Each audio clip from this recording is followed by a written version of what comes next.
Good morning, everybody, and welcome to my podcast, episode 8.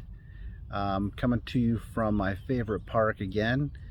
This time I'm in a different location, but still, there's a warning about a crocodile. So if you see one behind me, let me know. They like to roam around the edges here. But anyhow, there was just a little news bulletin the other day in our community that there was a crocodile spotted. We're assuming it's a pet, um, but we don't know. No one's seen it since, so we're not sure. But either way, I'm keeping my eye out because there's a sign up that says "Beware of crocodile," and it's not very common in Michigan to have crocodiles. So anyhow. Um, yeah, enough about that. But yeah, today I just wanted to talk a little bit about my faith and how that plays a role in my sobriety.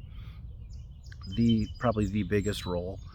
Somebody posted on my community yesterday that Jamie Lee Curtis talked about how she's been sober and it was the biggest accomplishment of her life.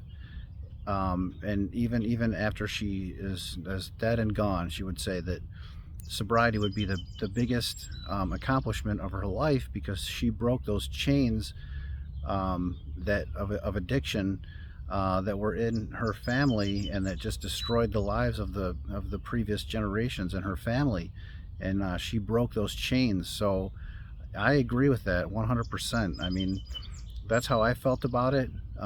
That's how I feel about it.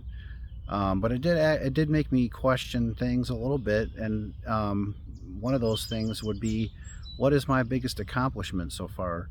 And I have to say, sobriety ranks at like number two, but it's a real close number two to my faith and my coming to Jesus. And I was baptized in 2012, and I got baptized because I was getting married, so we were newly engaged, and that was one of the things I wanted to bring into the marriage was a faith-based kind of approach, and so that was why I decided to do that at that time. And I wasn't really a churchgoer at that time. I never was before that, but I always kind of believed that there was a God and Jesus, came to die for our sins, and how just how that came to be, and it felt good to be able to let go of those feelings and those guilty feelings and all those things that we all do things that are wrong, and we all walk around with guilt a lot of times too, and I know I did, and that was one of the reasons why I drank for so long. And so when I got baptized, I felt good, but I never really grew in my faith until actually I got sober in 2020, and then my church launched in 2022. And so when that church launched and I found a home there, and I started going there every week, I started to find hope in that, and community and faith, and kind of grow in that. And this year, doing the church testimonial for Easter Sunday was a big deal, and just some of the things that I've grown to see since I've been more faithful.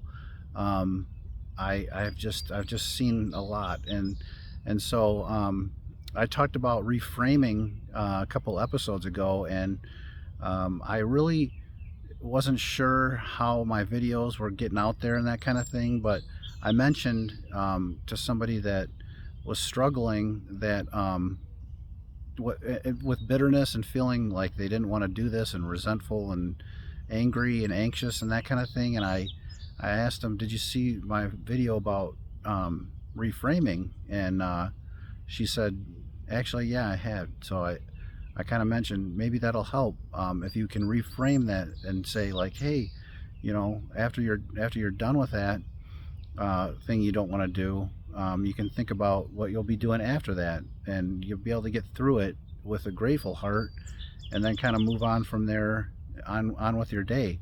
And it doesn't have to be such torture.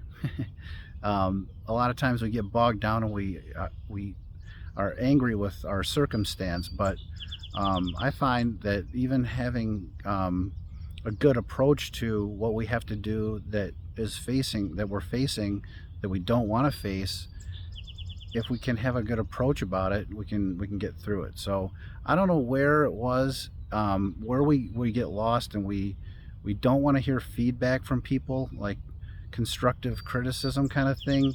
Nobody wants to hear, and I don't either, what they're doing wrong. But sometimes it's the only way to grow, and to be able to accept that and have people in our life that were willing to uh, let us know where we're messing up, or where we're missing something, because sometimes we can't do it ourselves. And so that's one of the more frustrating things about being in communities, is where, sometimes people don't want to hear what you had to say. They just want to vent. And so it's kind of like you just kind of play it cool, and every now and then there's a little glimmer where you can say something and it'll be impactful to somebody. But it's got to be the right time, and that's where this it takes effort.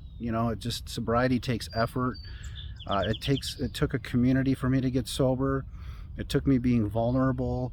And I think that if people are there and they're showing up, there's a reason why they're there and they're showing up. I think that they're ready, and or they're getting there. And so that's one of the biggest blessings of all this for me. And so wherever you are in your journey, just take solace in the fact that you're here and you're doing something about it. And let's go out there and have a great day, and take it easy.